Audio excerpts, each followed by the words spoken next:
للہ وکفى والصلاة والسلام علی عباده الذین اصطفى خصوصا علی افضلهم وخاتم النبیین محمد الامین وعلی آلہ وصحبہ اجمعین.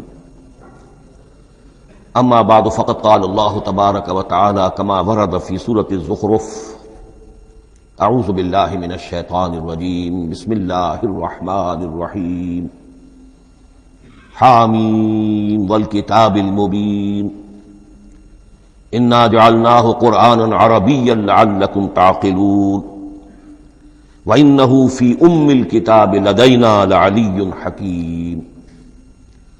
وقال تبارک وتعالی کما ورد فی سورۃ الواقعہ فلا اقسم بمواقع النجوم وانہ لقسم لو تعلمون عظیم انہ لقرآن کریم فی کتاب مکنون لا یمسہ الا المطہرون تنزیل من رب العالمین.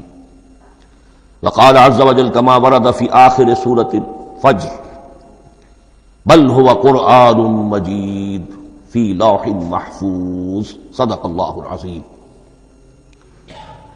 رب اشرح لي صدري ويسر لي امري واحلل عقدة من لساني يفقهوا قولي. اللهم ربنا الهمنا رشدنا واعذنا من شرور انفسنا. اللهم ارنا الحق حقا وارزقنا اتباعه وارنا الباطل باطلا وارزقنا اجتنابه. اللهم ارحمنا بالقرآن العظيم واجعله لنا اماما ونورا وهدى ورحمة.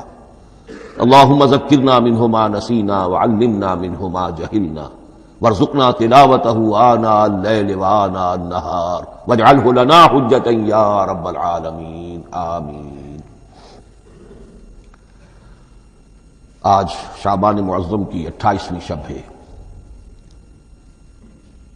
اور ہم ماہ رمضان مبارک کے دوران نماز تراویح کے ساتھ دورہ ترجمہ قرآن کی تمہید کے طور پر آج اور کل تعارف قرآن کے ضمن میں بعض چیزوں پر غور کریں گے تاکہ اثناء دورہ ترجمہ قرآن یہ چیزیں آپ کے ذہن میں ایک پس منظر کے طور پر موجود رہیں.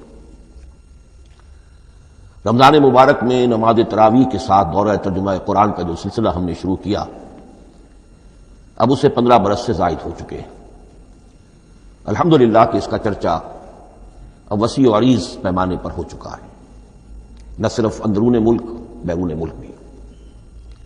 اس دوران میں خود میں نے جہاں تک مجھے یاد پڑتا ہے کم سے کم 6 مرتبہ دورہ ترجمہ قرآن کی تکمیل کی سعادت حاصل کی ہے. 2 مرتبہ اس سے قبل کراچی میں، 3 مرتبہ لاہور میں، 1 مرتبہ ملتان میں، 1 مرتبہ ابوظہبی میں. اور اس سال جو میں اپنی اب ضعیفی اور اپنے علالت کے باوجود یہ ہمت کر رہا ہوں اس کا ایک خاص سبب ہے، اور وہ یہ کہ اللہ کے فضل و کرم سے بعض صورتیں ایسی پیدا ہوئیں کہ کیبل ٹی وی پر میرے ان دروس قرآن یا دورہ ترجمہ قرآن کے کیسٹ دکھائے گئے بھارت میں، اور وہیں سے یہ درخواست بھی موصول ہوئی کہ ہم چاہتے ہیں کہ اسے سیٹلائٹ پر ٹیلی کاسٹ کرائیں، لیکن اس کے لیے اس کی جو ریکارڈنگ ہے اس کا معیار بہتر ہونا چاہیے. تو اس ضرورت کو پورا کرنے کے لیے میں یہ ہمت کر رہا ہوں، اگرچہ اب جو بھی عمر کی سطح ہے ومن نعمرہ ننکسہ فی الخلق، میری یادداشت بھی اتنی شارپ نہیں رہی ہے جتنے پہلی تھی. استحضار جو کراس ریفرنسز کا ہے وہ بھی اب اتنا نہیں ہے جتنا کہ پہلے تھا، اور کبھی کبھی میری زبان لڑکھڑاتی بھی ہے. ان تمام معذوریوں کے باوجود اس ایک اہم ضرورت کے تحت میں نے یہ ارادہ کیا. میں خود بھی اللہ سے دعا کرتا ہوں، آپ بھی اللہ سے دعا فرمائیں کہ اس ارادے کی تکمیل ہو جائے اور اس سلسلے کو اللہ تعالیٰ اپنے کلام پاک کے پیغام اور علم اور حکمت کی ایک بڑے پیمانے پر پورے عالم انسانیت میں پھیلانے کا ذریعہ بنا دے. تعارف قرآن کے ضمن میں سب سے پہلی بات جو سمجھنے کی ہے وہ یہ کہ قرآن مجید کے بارے میں ہمارا اجمالی عقیدہ کیا ہے. یہ 3 جملوں پر مشتمل ہو سکتا ہے. ہمارے نزدیک قرآن اللہ کا کلام ہے. جو محمد الرسول اللہ صلی اللہ علیہ وسلم پر نازل ہوا، اور تیسرے یہ کہ یہ مکمل محفوظ شکل میں موجود ہے بنوعاً، اس میں نہ کوئی تحریف ہوئی ہے نہ کوئی تبدیلی ہوئی ہے۔ یہ کم سے کم 3 اجزاء ہیں ہمارے عقیدے کے قرآن مجید کے بارے میں۔ لیکن اب اس کی کچھ علمی توضیحات۔ سب سے پہلے یہ کہ کلام ہونا، اس کا اللہ کا کلام ہونا، اس لیے کہ آپ کے علم میں ہے کہ تورات جو حضرت موسیٰ علیہ السلام کو دی گئی تھی وہ لکھی ہوئی شکل میں پتھر کی تختیوں پر لکھی ہوئی صورت میں دی گئی تھی، اور قرآن مجید کی تنزیل جو محمد رسول اللہ صلی اللہ علیہ وسلم پر ہوئی ہے وہ ایک مختلف صورت میں ہوئی ہے۔ اس کو قرآن مجید خود اللہ کا کلام قرار دیتا ہے۔ چنانچہ سورہ توبہ کی آیت ہے، آیت نمبر 6، وَإِنْ أَحَدٌ مِّنَ الْمُشْرِكِينَ اسْتَجَارَكَ فَأَجِرْهُ حَتَّى يَسْمَعَ كَلَامَ اللَّهِ ثُمَّ أَبْلِغْهُ مَأْمَنَهُ۔ جب ہجرت کے 9ویں سال آخری وارننگ دی گئی تھی مشرکین عرب کو کہ اب صرف تمہیں چند مہینے کی مہلت دی جا رہی ہے، اس دوران میں آخری فیصلہ کر لو اسلام قبول کرنا ہے یا نہیں، اس لیے کہ اس کے بعد مشرکین عرب کے لیے کوئی رعایت نہیں ہوگی، جو لوگ اسلام قبول نہیں کریں گے انہیں تہہ تیغ کر دیا جائے گا۔ فَإِذَا انْسَلَخَ الْأَشْهُرُ الْحُرُمُ فَاقْتُلُوا الْمُشْرِكِينَ حَيْثُ وَجَدتُّمُوهُمْ۔ جب یہ مہلت ختم ہو جائے تو ان مشرکین کا قتل عام کرو۔ اس کی وضاحت پھر جب سورہ توبہ ہم پڑھیں گے اس وقت یقیناً ذہن میں کچھ اشکالات آئیں گے، لیکن اس وقت اس ضمن میں تفصیلی بحث کا موقع نہیں۔ اب اس میں ایک استثناء رکھا گیا کہ ایک مشرک ہے، وہ چاہتا ہے کہ اتنا بڑا چیلنج جو ہمیں دے دیا گیا تو ہمیں موقع دیا جائے کہ ہم آئیں، آپ کے پاس بیٹھیں، کچھ دن رہیں، اللہ کا کلام سنیں، آپ کیا بات منوانا چاہتے ہیں، اس کے لیے کیا دلائل ہیں، اس کو اچھی طرح سمجھے، اس کا ہمیں موقع ہونا چاہیے۔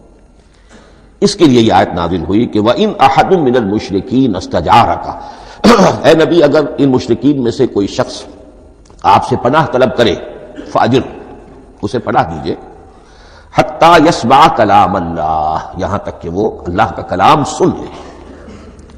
ثُمَّ أَبْلِغْهُ مَأْمَنًا، پھر یہ بھی نہیں کہ اسی وقت اسے کہا جائے کہ تم مانتے ہو یا نہیں مانتے، نہیں، پھر اسے اس کے امن کے مقام پر پہنچا دو۔ یہ جو آیت ہے اس میں لفظ کلیئر آ گیا کہ قرآن مجید اللہ کا کلام ہے۔ لیکن اب اسی تل کے اوٹ میں پہاڑ والا مسئلہ ہے، ٹپ آف آئس برگ، اس کے نیچے وہ کتنا بڑا تودہ ہوتا ہے۔ کلام جو ہے اللہ تعالیٰ کی صفت ہے، اور یہ بڑا مسئلہ گہرا ہے، اور علم کلام کا ایک بڑا پیچیدہ مسئلہ ہے کہ ذات باری تعالیٰ اور اس کی صفات کے مابین کیا ربط و تعلق ہے۔ آیا صفات ذات کا جز ہیں، جزو لا ینفک ہیں، حصہ ہے، یا کچھ زائد بر ذات، جس کو علامہ اقبال نے ایک جگہ کہا ہے صفات ذات حق، حق سے جدا یا عین ذات۔ یہ ہمارے علم کلام کا ایک بڑا پیچیدہ مسئلہ ہے، لیکن یہ کہ اس میں متکلمین کا جو تقریباً اجماعی فیصلہ ہے وہ 2 لفظوں میں آتا، لا عین ولا غیر۔ اللہ کی صفات نہ تو اس کی ذات کا عین ہے نہ اس کی ذات سے غیر ہے۔ بہت پیچیدہ